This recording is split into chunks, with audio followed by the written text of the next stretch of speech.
Today's question is all about window cling, the kind you get from Cricut. All about the cutting and how you put it on and how it's going to work perfectly. This is the Creative Crafters Podcast. Hi, I'm Bette from Bette's Makes, and this is your questions answered.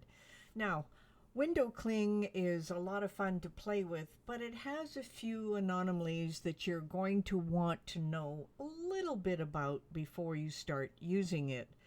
And of course, you just need a fine point blade in order for it to work, and you want it to do a kiss cut. So let's start with exactly how Cricut would like you to start cutting your window cling.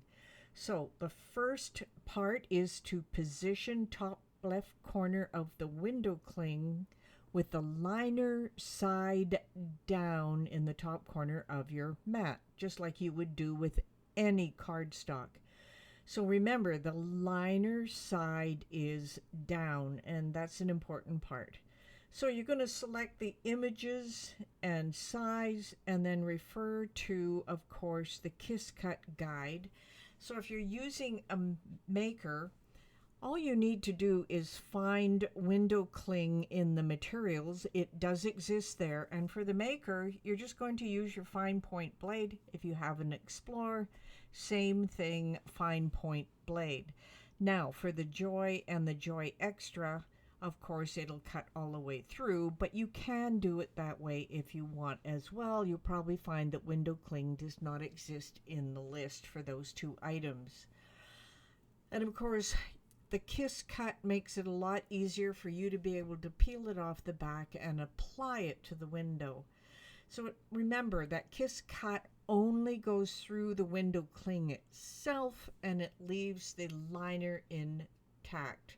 And then of course you can cut out your design however you've got it. Now, one of the biggest things is once it's cut out with the design that you have on it, you want to make sure that your project surface is dry and clean, meaning the window. Make sure it's clean. Remove any, debris that's on there, dust. Clean that window. Make sure it's smooth.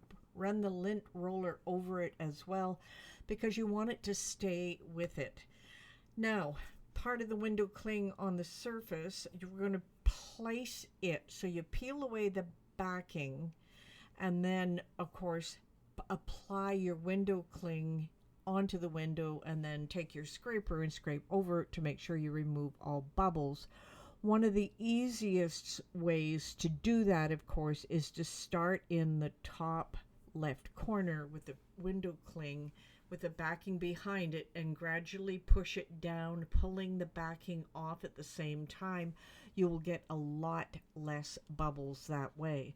So that is a quick snapshot of how window cling can work for you, and the fact that it uses a Kiss Cut. This has been the Creative Crafters Podcast, and your questions answered.